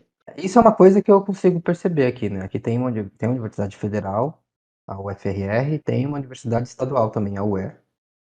E também tem um campus do Instituto Nacional de Pesquisas da Amazônia, do INPA, né? E existem muitos projetos colaborativos, né, entre essas instituições. Então, essa é uma coisa que também ajuda bastante. Sim, aqui tem o IFPB também, para depois a galera do IFPB não vir reclamar. Esqueci do IFPB. Eu acho que se existissem parcerias entre as universidades, sei lá, pelo menos uma vez por ano, ajeita algum evento junto, prepara uma semana de palestras junto. Eu acho que seria enriquecedor para todo mundo. Entre a comunidade, né? Isso. Então, eu falei que tem colaborações, mas realmente são colaborações assim, é um grupo de pesquisa, né, fazendo uma coisa específica. As comunidades das instituições em si realmente não tem um vínculo muito forte. Nossa jornalista, melhoras para ela, Malu, essa semana teve adoentada com a chikungunya. Infelizmente a gente não conseguiu abrir a caixa de perguntas no Instagram, mas nós divulgamos junto com o pessoal de Ciências Biológicas da universidade, até do mestrado, que nós contamos também com mestrado em Ecologia aqui, e trouxemos algumas perguntas dos ouvintes para o senhor, professor. Então, a primeira pergunta é da Ana Gabriele, e ela perguntou por que é tão difícil para os professores de estatística associar os conteúdos de biologia para ensinar na área de bioestatística. É o nosso grande problema. Olha, eu acho que é difícil, do ponto de vista do aluno que vem da formação da biologia, mas também é difícil para a pessoa que vem da formação da estatística falar para um público diferente, né? Por quê? Porque em geral é difícil para a gente, né, se comunicar com um público, com pessoas que têm um background, enfim, têm uma formação diferente da nossa. Não é uma coisa que você simplesmente sabe, né, descobre subitamente. É uma coisa que existe treino, que existe formação. Você vai aprendendo a como fazer isso. Então, por isso que eu falei, precisa de ter um investimento disso na formação do professor, né? Se for o professor, no caso da graduação, tem que ter um investimento na formação do professor para a licenciatura. Isso. Se é para dar ensino na pós-graduação, então precisa também, de alguma forma, ter um investimento na formação do professor para o ensino de pós-graduação. A forma que eu já falei, que eu acho que é uma forma que também não é uma coisa que eu inventei, né? É uma coisa que as pessoas estão estudando isso aí há algum tempo, pensando em formas de diminuir essa distância, facilitar essa comunicação. E uma forma particularmente eficaz de fazer isso é como eu falei, né? É você trazer para frente, não, no primeiro momento, pelo menos, não a estatística em si, mas os problemas que a estatística permite responder, permite resolver. E aí, uma vez que as pessoas percebem isso e se convencem dessa importância, aí é muito mais fácil, né? Então, acho que seria importante ter uma reorientação do ensino da estatística para a biologia nesse sentido. Eu imagino que esse deve ser um problema que ocorre também com outras áreas, né? Que não só a biologia, que pessoas que também não têm uma formação muito forte, não têm muita afinidade com estatística ou com matemática, enfim, no ensino médio ou na graduação, quando a pessoa chega na pós e se depara com isso, né, para fazer pesquisa. Eu acho que esse é um caminho. E a história também. Eu também, como eu falei já, né, gosto muito de usar a história, exemplos históricos, exemplos reais dessa fertilização que houve naturalmente entre a biologia e a estatística. E a ecologia e a estatística também, cada vez mais, né? Enfim, quais eram os problemas que as pessoas estavam pensando quando criaram? O que o Francis Galton estava pensando quando ele pensou na regressão, por exemplo? O que o Carl Pearson estava pensando quando ele estava pensando em formas de medir ou relação? Quais eram as perguntas biológicas que eles estavam tentando responder, né? Muita gente não sabe disso, né? Que o Pearson foi para a estatística porque ele foi convencido por um biólogo, que era o Raphael Weldon, né? Que era um cara que estava estudando evolução, né? convenceu ele, olha, eu tenho esses problemas, eu tenho esse monte de dados aqui, me ajuda. Aí ele foi conversar com o Pearson, que era matemático, que ele tinha a mente, a abstração suficiente para conseguir pensar nos métodos que o Weldon não tinha. Mas ele migrou e aí a partir daí entrou tanto nisso que começou a escrever artigos sobre evolução, né? Então aquela série enorme de, sei lá quantos artigos, entre 10 e 20 artigos que ele publicou lá desde 1894 até o comecinho lá dos anos 900, que cada artigo é não sei o que na teoria da evolução, contribuições para a teoria da evolução. Então, quando os biólogos aprendem sobre isso, eles ficam, nossa, cara, que legal, né? Olha só, de onde veio isso? E aí é muito mais fácil de começar a falar das outras coisas, né? Enfim, inferência, né? Teste de hipótese, modelo linear, fica muito mais natural. Infelizmente, o ensino de história é uma coisa que a educação em si vem sendo atacada, o ensino de história vem sendo mais atacado ainda. É verdade. Para mim, uma coisa essencial para qualquer área que você vai estudar, para você como ser pensante, saber a história, eu acho que deveria ser o mínimo. Infelizmente, não temos esse incentivo por parte dos superiores, dos grandes, de quem organiza o sistema de ensino. Esse é outro grave problema mais geral ainda, né? E que volta para o problema inicial que eu falei, a educação, né? Acho que muitos dos problemas que a gente enxerga no ensino superior, em situações específicas como essa, né? Ensino da estatística para não estatísticos, inevitavelmente nos levam para o problema geral, que a educação em geral e a educação básica em particular no Brasil são muito ruins. Então, é difícil você resolver esses problemas pontuais se não repensar o sistema educacional como um todo. A Ana Gabriele também pergunta para o senhor: o RStudio continua sendo um bom aliado para a ecologia ou já existem outros programas melhores ou mais eficientes? Essa aí eu acho que eu vou deixar para vocês responder. A pouca experiência que eu tenho, o RStudio supre bem. Eu não. Talvez estudar um pouco Python, porque já tem sido. Mas mesmo assim, tanto R como o Python tem muito material sobre genética e tudo mais, todo o conteúdo que é abordado nas áreas biológicas. Eu acho que talvez estudar um pouco dos dois, porque o que um não é tão otimizado, o outro pode ser. Eu falei, essa eu deixo para vocês porque eu achei que vocês iam querer convencer ela de que, não, vamos pro Python que é melhor. Mas é isso, ele faz o que a gente precisa, né? Então, para as aplicações que os biólogos dão, em geral, praticamente todas as questões biológicas que você puder imaginar, as pessoas podem usar tranquilamente. Como eu falei, inclusive, tem um monte de biólogos e ecólogos que migraram, né? Começaram nessa área, entraram na estatística e foram entrando cada vez mais e eventualmente viraram estatísticos, viraram programadores e hoje estão publicando pacotes de R. Então, hoje você tem um monte de pacotes de R específicos para investigar questões biológicas específicas, né?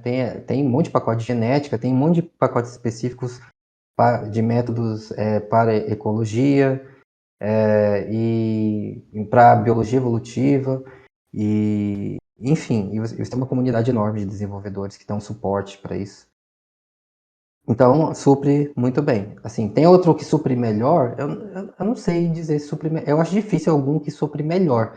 Talvez tão bem quanto, né? E muitas dessas coisas você consegue fazer no Python também, com certeza, né? Mas eu acho que supre perfeitamente. Acaba caindo naquele negócio que o Rodolfo falou mais cedo, né? A melhor ferramenta é aquela que vai solucionar o seu problema, tanto no R quanto no Python. E se você quiser e precisa fazer alguma coisa que seja específica no Python, você pode integrar as duas linguagens. Também. Né? Talvez vai ter alguma coisa aqui especificamente, né? Algum tipo de computação, né? Cada vez mais também na ecologia surge uma necessidade por fazer computações, né? O problema da computação em si se torna cada vez mais complicado. Tanto porque alguns métodos, né, dependem de muitas computações, enfim, simulação, né, alguns tipos de inferência bayesiana.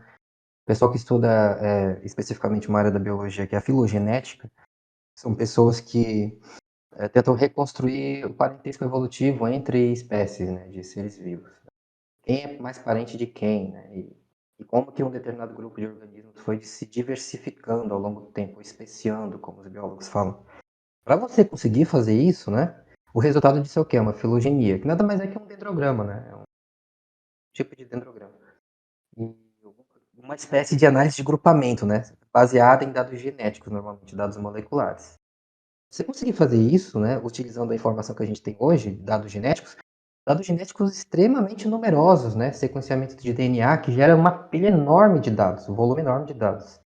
E aí você obtém isso de várias espécies diferentes de organismos para reconstruir parentesco entre eles. As computações envolvidas nisso aí são enormes. Então o pessoal deixa rodando isso aí, ó, dias, às vezes deixa semanas rodando essa coisa.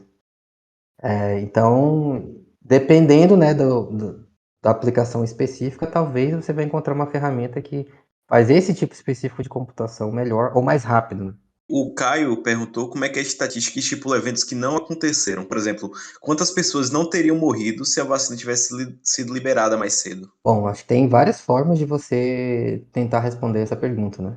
Tem uma forma bem mais simplória de todos, que talvez até algumas pessoas viram pelos jornais transitando por aí, né? Que algumas pessoas comparando qual foi a taxa de mortalidade no Brasil com a taxa de mortalidade média global, né? Quantas pessoas a mais morreram no Brasil em relação a quantas pessoas morreram em geral nos países espalhados aí pelo mundo, mas que é uma forma bem grosseira, né? E tem pesquisadores que acho que estimaram já isso, mas de outras formas, mais específicas, mais precisas, levando em conta um número maior de fatores, né, tentando reproduzir uma estimativa mais realista. Você pode tentar responder isso com simulação, por exemplo, né? Dado que o efeito que a vacinação tem sobre a taxa de transmissão é conhecido, o que acontece quando tem vacinação, o que acontece quando não tem vacinação. Então você pode fazer simulações, né, ver qual é a consequência mais provável disso, comparar os dois e ver, olha, previsão aqui com vacina é tanto, sem vacina é tanto. Qual é a diferença? É uma forma de responder. E outras possíveis formas também, né? A pergunta do Pedro é como é a relação com exatas antes do curso e se quando o senhor entrou, se o senhor tentou fugir da matemática. Não tentei fugir, porque, como eu falei, eu entendia que aquilo fazia parte da minha formação, entendeu? Então, mesmo as coisas que eu achava mais complicadas, eu não tentava fugir, eu estudava, eu tentava entender. Mas eu tinha, naturalmente, uma dificuldade que é a dificuldade comum, né, do pessoal que vai para ciências biológicas. A minha formação, eu não tinha afinidade por matemática no ensino médio, por exemplo. Tinha dificuldades que são naturais da maioria dos estudantes, que não têm afinidade, muita afinidade, assim, no ensino básico, né, por matemática. Você estuda e você supera, né? Se você realmente tem o interesse, a motivação e os meios para isso, você estuda e uma hora você supera. Aí, em relação à primeira parte da pergunta, como é que foi a relação do senhor com exatas antes da graduação?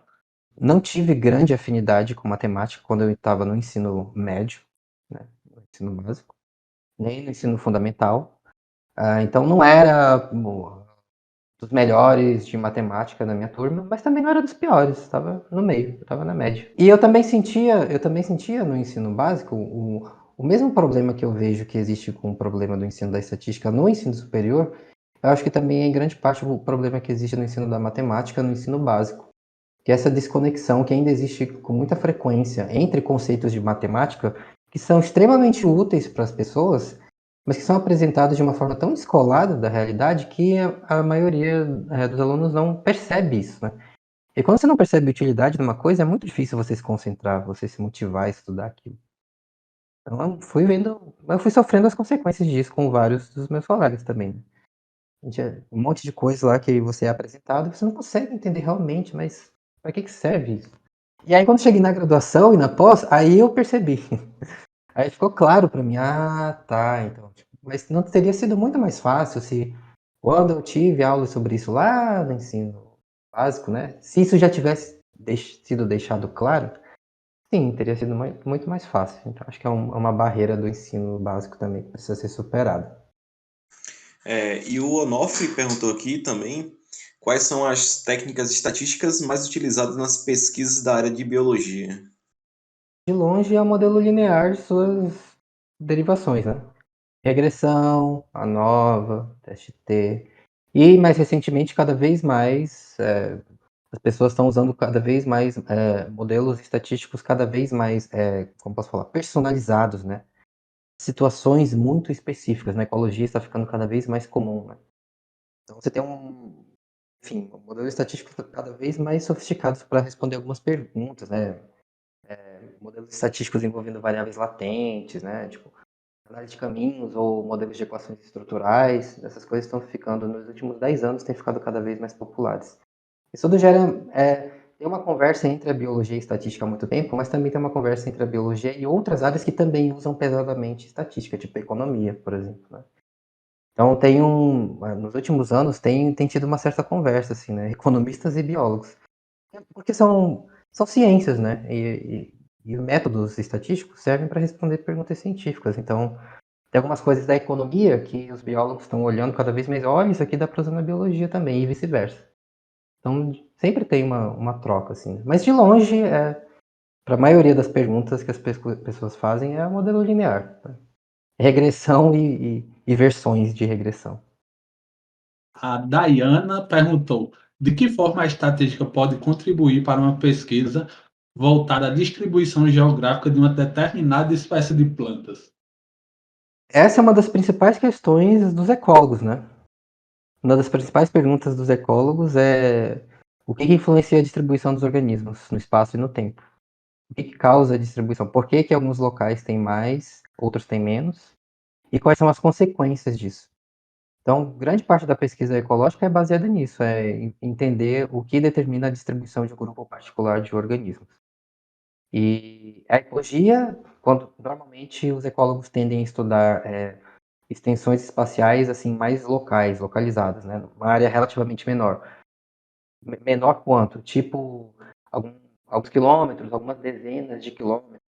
Quando as pessoas perguntam essas coisas numa extensão geográfica muito grande, né? Por exemplo, o que determina a distribuição de um organismo na América do Sul, no Brasil, no planeta inteiro, a geografia, né? Mas que é essencialmente a mesma coisa que a ecologia, só que são pessoas que estão pensando numa extensão geográfica maior.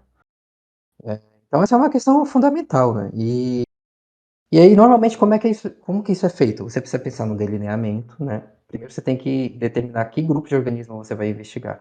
É uma espécie em particular ou um grupo de espécies? Aí, vamos supor, nessa situação, né, é uma espécie só. De onde vêm os dados? As principais fontes de dados que os biólogos usam atualmente para fazer isso são duas. Primeiro, ou você vai a campo, você estabelece um delineamento, né? Uma determinada região de interesse, e aí você vai a campo e você vai em diferentes localidades e você determina se aquela espécie ocorre ou não naquele lugar. Ou, como os ecólogos chamam, a abundância, né? A quantidade, qual o tamanho da população daquele organismo naquele local. E aí você faz isso em vários locais e você vai medindo variáveis associadas em cada um desses locais. Por exemplo, coisas que podem afetar a distribuição, como características do ambiente, né?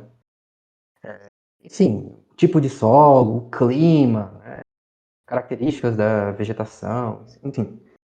E essa é uma forma. A outra forma é você tem uma série de dados de distribuição, registros de ocorrência de um organismo, que já são coletados e conhecidos há muito tempo e estão depositados em museus. Então, existe uma tendência, né, recente de pegar esses dados que estão depositados em museus, né? As pessoas depositavam e continuam depositando informações de material biológico. Normalmente, quando depositam no museu, tem informações geográficas, coordenadas onde aquilo foi coletado. Então, isso é uma base de dados enorme, né, pública, que está lá esperando para alguém usar. Então, cada vez mais tem uma tendência de pegar essas informações e torná-las todas digitalizadas. Existem já bancos de dados digitais especializados com registro de ocorrências de espécies. Tem um bem famoso que chama o GBIF, né, mas tem outros. E aí, pesquisadores usam frequentemente, né, cada vez mais essas fontes de dados. Vai lá, coleta, faz uma triagem, né, tem que fazer uma curadoria disso para ver o quanto essa informação é útil realmente para responder o que você quer saber. Mas você pega esses dados de distribuição e você também tem uma série de bancos de dados públicos online atualmente com informações de outras coisas que você pode associar com a distribuição do organismo. Clima, por exemplo, você tem bancos de dados climáticos globais, né? Um clima predito, né, da superfície da Terra mapeado para todo o planeta. Então você consegue associar um registro de uma planta, um animal num lugar com qual é o clima médio previsto ali, né? Ou com características do solo, enfim, uma série de outras coisas. Sensoriamento remoto é uma tecnologia que é cada vez mais usada na ecologia também. Satélites, enfim, que tem sensores, e aí eles ficam extraindo informação na faixa de infravermelho, ou enfim, ondas eletromagnéticas, eles captam essa informação, e a partir dessa informação, o pessoal que trabalha com geoprocessamento, eles conseguem prever uma série de características da superfície da Terra com base nessa informação que está lá no espectro eletromagnético que o satélite detectou. Os ecólogos também têm usado isso muito, né? E a tendência é usar cada vez mais. Tecnologia que você consegue uma quantidade enorme de informação para a superfície do planeta inteiro. E a Gabriele também perguntou qual a importância das técnicas estatísticas para os resultados dos estudos realizados na área da biologia. A importância é total, né? Qualquer pessoa que vai vai fazer uma pergunta biológica e vai coletar uma amostra para responder essa pergunta precisa de estatística. Então, são praticamente indissociáveis. Isso não é só da biologia, é da ciência em geral, né? É a linguagem da ciência, como falava o Pearson, né? Estatística é a linguagem da ciência. Então, você tem uma pergunta que você quer responder sobre o mundo real, vai coletar dados para respondê-lo, né? Vai coletar uma amostra. Então, automaticamente você já está falando a língua da estatística. Então, por isso que faz parte da formação de qualquer cientista, de qualquer A pesquisador. estatística é a ferramenta que se utiliza para alcançar a resposta. Exatamente. A forma que a gente encontrou, né? Que pessoas encontraram de tornar operacional o método científico, né? Respondendo as perguntas com a menor certeza possível. Uma dúvida minha, professor. Recentemente teve um boom da data science, machine learning. A gente viu muita utilização deles na predição de casos do corona, de doenças causadas por insetos e tudo mais. Mas como é que o senhor enxerga a utilização do data science, do machine learning, em outras áreas da biologia que não seja necessariamente o estudo de doenças? Por exemplo, o estudo de espécies de animais e tudo mais. O senhor já viu a utilização? Sim, essa é outra tendência que eu acho que é geral e inevitável, né? Uma área específica que eu posso dizer em que está se fazendo cada vez mais uso, e provavelmente daqui a alguns anos isso meio que vai virar um padrão. Tradicionalmente, como é que os biólogos identificam ou conhecem uma espécie? Você precisa observar características morfológicas da forma, né? Você coleta um animal, uma planta, por exemplo, vocês vão ver lá quais características principais que esse organismo tem, só ele tem e nenhum mais tem. Então, essa característica identifica essa espécie, a espécie tal. E assim a gente consegue reconhecer e discriminar espécies diferentes de seres vivos. Isso tem sido feito há 200 anos, há mais de 200 anos. Né? Só que a tecnologia foi melhorando. E aí, atualmente você tem outras fontes de identificação. Você tem DNA, por exemplo, agora. Né? Você consegue coletar, sequenciar DNA, comparar DNA entre organismos. Então a genética, por exemplo, é uma área onde a artificial pode entrar muito facilmente e já está entrando nesse processo de identificação, né? Esse monte de sequência, esse monte de material genético aqui pertence a qual espécie? Então, hoje em dia, você não precisa nem mais coletar, na verdade, um organismo. Você vai num lugar e coleta um punhado de terra, por exemplo. Essa terra tem DNA de tudo que passou por lá. Leva para o laboratório, sequencia isso, machine learning lá, e ele reconhece. Então, isso é uma utilidade potencial extremamente útil. Outras utilidades da identificação também, que as pessoas têm usado bastante, é conhecer organismos a partir de sons. Então, frequentemente você vai no lugar, né, para saber quais são os organismos que ocorrem ali, você tem que observá-los, vê-los, né, detectá-los de alguma forma. Pode ser vendo mesmo, pode ser coletando, ou pode ser ouvindo. Alguns grupos de animais, eles se comunicam muito pelo som, né? Como aves, passarinho, por exemplo. Então, os ornitólogos, que são os biólogos que estudam aves, conseguem reconhecer uma grande diversidade de aves simplesmente com base no som. Mas você tem que ir lá ouvir, tem que ser uma pessoa treinada, um especialista que vai lá e ouve. Então, agora, como é que as pessoas estão fazendo? Agora você tem gravadores portáteis, né? Então, você pode ir lá no lugar e bota um gravador portátil e ele fica gravando. Quanto tempo tiver bateria, ele grava lá o que você quiser, 24 horas, 48 horas, quanto você quiser. Leva isso para um laboratório e a partir daí você aplica inteligência artificial. Que aí você vai pegar o som, né?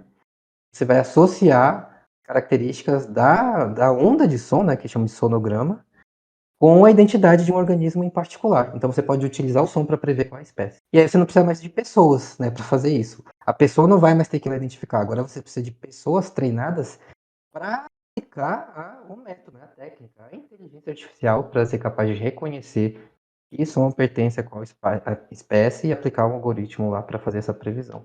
Então, esses são alguns exemplos, né? Tem uma série de situações que a inteligência artificial poderia ser muito útil para a biologia. Uma consequência do desmatamento é justamente uma escassez de habitat natural, logo extinção de algumas espécies. O senhor tem dados mais atualizados de como anda isso? Eu sei que recentemente o Brasil bateu recorde de desmatamento aí de acordo com algumas fontes, né? Como é que é a questão da possível extinção de algumas espécies da nossa fauna? O senhor sabe dizer? O desmatamento ele tem praticamente todo ano, nos últimos 4 anos ele bate recordes, né? Mais, porque, enfim, as políticas de fiscalização ambiental que eram responsáveis por controlar isso foram afrouxadas. Não foi agora, já faz um tempo que isso aconteceu, mas agora principalmente, mais rápido. Ah, então você tem pessoas, sim, você tem pessoas que estão tentando responder essa pergunta. A primeira coisa é bom entender que é muito difícil a gente saber ter uma resposta, né? Uma incerteza razoável sobre isso. Por quê? Porque esse é o grande problema da biologia que eu falei antes, né? É coletar dados. O grande problema da biologia ainda é como é que você obtém os dados para responder essa pergunta. Então, para você saber qual é a taxa de extinção da fauna brasileira, por exemplo, especificamente, você tem que ter levantamentos populacionais das espécies que ocorrem no Brasil. E a gente não tem isso, tá? Para todo o Brasil, né? Como um todo, em geral, não existe. O que você tem é grupos de pesquisa estudando locais específicos, né, pontuais. Então você tem grandes grupos de pesquisa na Mata Atlântica, por exemplo, né? Tem grupos de pesquisa atuando na Amazônia, também o INPA, por exemplo, é uma instituição, né, que é na região amazônica, é uma referência. Tem museus, um museu de história natural é Emílio Guild, no Pará, em Belém. Você tem as universidades federais, enfim, no Centro-Oeste, no Nordeste também. Então você tem como se fossem fotografias, né? Pequenas fotografias que está acontecendo. A gente sabe que sim, está havendo um processo de extinção generalizada e aparentemente, de forma bem geral, assim, bem grosseira, a extinção é um fenômeno natural normal, né? A maioria das espécies que a gente sabe com base no registro fóssil que surgiram no planeta já sumiram, né? É normal, surgem espécies, elas vivem um certo tempo e eventualmente são extintas, surgem outras no lugar e assim vai.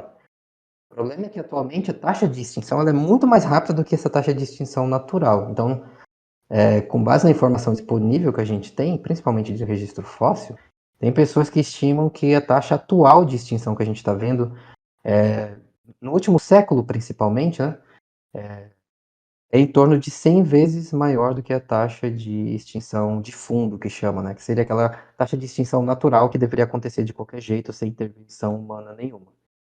A gente está perdendo espécies 100 vezes mais rápido. De organismos em geral, a maior parte das informações disponíveis, de novo, não é para todos os organismos, tem viés para um grupo particular, que são os animais vertebrados. Os animais vertebrados são tipo mamíferos, como nós, né? Ou macaquinhos, né?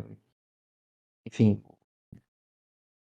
nossos parentes biológicos mais próximos. E aves, mamíferos e aves, né? São os organismos que têm mais informação, têm mais levantamentos. O pessoal que estuda especificamente isso são chamados biólogos da conservação, né? Estão interessados nesse problema da extinção e de como faz para conservar espécies. A gente tem a maior parte da informação é sobre isso. Só que a maior parte dos organismos que existem, descritos, conhecidos, não são esses tipos de animais, né? São animais bem pequenos, são os insetos, né? São esses animaizinhos pequenos que a gente vê assim em geral, acha que transmite doença e tal, mas é uma minoria que na verdade faz isso. A maioria deles vivem aí reciclando matéria orgânica na natureza, polinizando as plantas, né, que servem de comida para a gente. Então todo o agronegócio depende disso, depende desses insetos. Abelhas, mas também vários outros tipos de insetos, besouros, né, inclusive vários tipos de mosca também são polinizadores. Então, o grande problema atualmente é saber qual é a taxa de extinção que está afetando esses bichos aí, porque se eles sumirem, significa que literalmente toda a nossa economia vai para o ralo, porque a gente depende totalmente disso. Os biólogos dão até um nome especial para isso, chamam isso de serviços ecossistêmicos. São essas coisas, né, que, enfim, organismos, a fauna, a flora, o ambiente natural faz pela gente, que sustenta o nosso modo de vida e a gente não paga nada por isso. É um serviço que eles prestam de graça. Então existe uma incerteza, tá? Não tem como a gente saber com certeza. O que a gente sabe com certeza é que existe uma tendência de extinção em geral cerca de 100 vezes mais rápida do que a taxa de extinção natural. Tá? E se a gente não fizer nada, a tendência é ela continuar. Ó, a gente já está vendo, né? Já está chegando. Mudança climática já está aí, né? O pessoal que trabalha, que estuda especificamente abelhas, já reconhece, especificamente no grupo das abelhas, já reconhecem um declínio grave e extremamente acelerado de populações de abelhas polinizadoras em todo o mundo. Tá? Todo mundo. Os apicultores, né, que são os criadores de abelhas, já é um problema extremamente sério para eles. Né? Já está afetando a economia de alguns países, a produção de mel em alguns países, tipo Estados Unidos, e não tem soluções muito simples de curto prazo para tomar sobre isso, né? Porque para você resolver esses problemas, né? Você começa a perceber que uma coisa encadeada na outra, né? O problema é com as abelhas, mas na verdade é um problema geral, que é a destruição dos ambientes naturais, onde esses seres vivos vivem, né? Desmatamento, derruba a floresta, e tal. Então você começa a perceber que uma coisa leva a outra, e aí no último caso, onde é que você chega? Decisões políticas, né? Então, para resolver essas coisas, a gente precisa de políticos que estejam comprometidos em resolver esses problemas. Infelizmente, não é o que nós temos visto, né? Você já deve ter visto aí nos jornais, de vez em quando aparece esses diferentes reuniões internacionais, diferentes acordos, né? Que governos têm feito para debater essa questão de mudança climática, destruição de hábitats e tal. E aí chega lá na conversa, não, beleza, vamos fazer. E aí tem metas e mais metas, e aí depois passa X anos e não faz nada. Então a gente está nesse estado, né? Estado de letargia. A tendência é continuar como está, então continuar piorando, infelizmente. Eu estava assistindo um episódio do podcast, eu não lembro agora quem foi o convidado e qual foi o podcast, mas eu vi que, tipo, teve recentemente todo mundo que realmente, acho que todo mundo está bem ciente da expansão agroeconômica que está tendo, que até é um debate muito grande, se eles são os maiores contribuidores para desmatamento e tudo mais.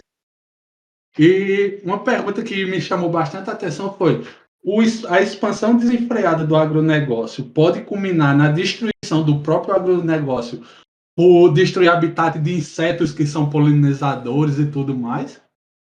Essa é exatamente a mensagem que as pessoas que estudam isso estão falando aí faz anos. Tá? Isso vai acontecer eventualmente. Tá?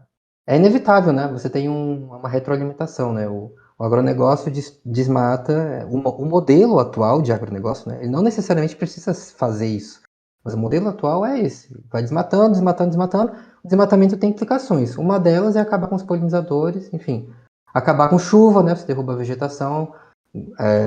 Grande parte da umidade das chuvas que caem sobre o Brasil, inclusive na região sudeste e no sul do Brasil, vem da Amazônia, né? A umidade que as árvores estão bombeando lá, tirando do solo e jogando para a atmosfera. Pega a corrente de ar, vai parar lá na Argentina, lá em Buenos Aires. Então, as pessoas que estudam isso estão falando justamente isso. Olha, vai chegar uma hora que o desmatamento é tanto que você não consegue mais sustentar esse modelo econômico. A forma como o agronegócio é feito atualmente, né? Ele se torna insustentável, não aliás, é economicamente insustentável, mas porque ele mesmo destruiu os seus meios de sustentação em longo prazo, né? E se nada for feito, sim, essa é a tendência natural. A gente vai chegar lá, né? A menos que façamos algo a respeito. Eu acho que falta muita consciência sobre como é frágil esse equilíbrio de tudo e como a gente poderia, de uma forma menos agressiva, continuar. E o agronegócio poderia coexistir facilmente com a floresta, com a fauna, com a flora. Eu acho que, tipo, por exemplo, os chefes do agronegócio podiam investir na criação de abelhas dentro de suas plantações, porque é literalmente uma coisa relacionada à outra. Quanto mais inseto polinizador, maior a polinização, maior a produção. Simples assim, né? Essas relações todas são conhecidas. Ecólogos estão estudando isso há muito tempo. A gente já sabe disso tudo. Só como eu falei, esbarra onde? Esbarra em decisões políticas, né? Então a gente precisa criar um consenso coletivo, né? Uma mobilização social, né? Convencer as pessoas, né? Os eleitores, que eu acho isso é importante, né? A economia é importante? É, mas a economia é importante não é só hoje. Ela precisa ser sustentável a longo prazo. Porque se chegar amanhã e não funcionar mais, e aí? Vai fazer o quê? Então, existe uma série de alternativas que as pessoas têm propostas ao longo do tempo, né? O sistema de agrofloresta, por exemplo, é um exemplo, né? Que você associa a produção agrícola ou pecuária com a silvicultura, né? Que é a produção de espécies da própria floresta, produção de frutos, por exemplo, ou produção, enfim, de produtos químicos que podem ser utilizados pela indústria química, né? A produção de medicamentos, por exemplo. Então você consegue, tem vários estudos, inclusive de órgãos governamentais mesmo, a Embrapa, por exemplo, no Brasil, né? Faz uma série de estudos sobre isso. Então, tem um monte de casos estudados de modelos alternativos que podem funcionar, que se aplicados em larga escala, poderiam ser uma alternativa para o modelo atual que a gente tem. Mas depende de decisões políticas. Então até lá a gente vive esse impasse. O senhor falou do impacto da floresta amazônica até na questão climática da Argentina. Eu vi uma reportagem esses dias que eu achei muito foda, foi a areia, os ventos trazem a areia do deserto do Saara para a floresta amazônica. Então para você ver que é uma coisa que não é intuitiva, né? Quem que ia pensar nisso? Essa é uma coisa que a gente está entendendo melhor recente também, isso é uma coisa dos últimos 20 anos, né? As pessoas começaram a prestar mais atenção para isso. E a NASA rastreou esse movimento, né? Que a NASA, né, que é a Agência Espacial lá dos Estados Unidos, eles rastrearam por satélite, então formam-se plumas, né? Que no norte da África ali tem o deserto Saara e o deserto do Sahel, que tem uma quantidade enorme de areia, e essa areia é riquíssima em nutrientes, e especialmente em fósforo, que é um nutriente que é muito importante para o crescimento das plantas e é extremamente escasso em solos amazônicos. Solos tropicais em geral, mas especialmente da Amazônia. Então, durante muito tempo, isso foi uma pergunta dos biólogos, né, e dos ecólogos em particular. Como é possível que você tenha uma floresta tão exuberante numa região em que os solos são tão pobres, em que essas plantas que são cultivadas, que a gente come, né, não crescem naturalmente no solo amazônico. Tanto é que alguns governos, né, governos militares, por exemplo, tentaram instalar agricultura aqui, não funcionou, porque o solo não deixava. Como é possível, então, ter a floresta tão exuberante, com árvores tão enormes, né? Árvore de 80 metros de altura, como é possível isso? E agora a gente está começando a entender, né? É bem recente, que parece que tem a ver com isso, tem a ver com esse monte de nutriente que vem com o vento, atravessa o Oceano Atlântico, lá da África e chega na Amazônia. Então, de certa forma, a África fertiliza os solos da Amazônia. Simplesmente É foda. uma doideira mesmo, né? É uma coisa que não é trivial, mas aí você vê a importância, né, da ciência e cientistas para perceber, detectar essas relações e aí, com base nisso a gente consegue tomar decisões melhores, né? Sobre o que a gente vai fazer sobre isso tudo que está acontecendo.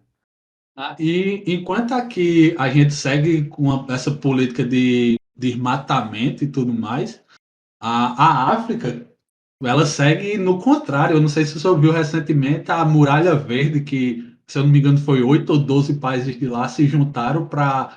Eles estão literalmente plantando árvores de um lado a outro da África e tipo, já está impactando o clima lá. Regiões que não chovia há não sei quantos anos já está chovendo e tudo mais.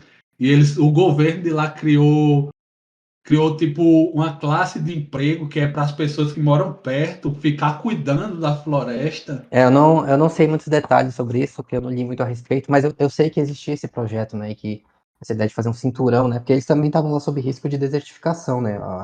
Esse grande deserto que existe no norte da África está crescendo, né? Então tinha esse problema de como é que vai virar tudo deserto, o que a gente vai fazer? Então tiveram essa ideia aí que pelo jeito está funcionando, né? Então existem meios, né? Existem meios, né? Não são coisas inviáveis. Só que, infelizmente, de novo, a gente fica esbarrando nessa coisa, né? Precisa de uma organização coletiva, né? Não é só uma pessoa chegar lá e fazer alguma coisa. Tem que ser uma iniciativa do Estado, né? Tem que ser uma política de Estado para fazer essas coisas. Sem planejamento é muito difícil fazer alguma coisa desse tipo em larga escala no Brasil, por exemplo, né? Vamos mudar o modelo econômico, vamos mudar o modelo de agronegócio, mas quem que vai fazer isso? Em geral, né, a gente sabe, as pessoas que lucram com isso, com atividade, qualquer atividade econômica, estão muito interessadas no lucro imediato, né? Quanto eu vou ganhar agora? Porque eu gastei dinheiro, eu fiz investimento. Quanto eu vou ganhar agora? Então, é a importância tão grande do Estado de planejar e coordenar essas atividades para que a gente tenha agora, mas tenha amanhã também. Perfeito. Então fica aí, eu acho que fica de dica, quem quiser dar uma olhadinha, eu achei muito foda. Dá uma pesquisada aí, a Muralha Verde na África. Eu acho que tem umas imagens mais atualizadas e tipo, já é gigantesca a floresta que eles estão construindo lá. Simplesmente Uma coisa continental mesmo, né? continental. Eles já conseguiram cortar de um lado a outro, tipo, na horizontal, a África, Aham. e ali na região que o deserto estava avançando em cima dos países. E é muito foda, porque tipo, já tá começando a chegar espécie de pássaro lá que não tinha, já tá começando a chover em regiões que não choviam há muito tempo. Uhum. E tipo, tá tornando o local habitável de novo, porque tipo, tinha muito canto que o deserto já estava deixando inabitável, não tinha como as pessoas viver lá. E tá gerando uma nova economia porque tá gerando emprego. É só conscientização mesmo da importância da nossa floresta, da nossa fauna e da nossa flora. Então é isso. A entrevista termina por aqui. Eu quero agradecer ao senhor, professor. Muito obrigado por ter nos cedido esse tempo. Foi uma conversa maravilhosa. Eu que agradeço, Rodolfo, Gabriel também. Muito obrigado pelo convite, tá? Pela oportunidade de trocar essa ideia. E estamos Muito aí. obrigado. Então é isso, pessoal. Esse episódio fica por aqui. Até a próxima. É isso aí, pessoal. Esse aqui foi mais um episódio do StatCast com o tema O uso da estatística na biologia. E a gente se vê na próxima.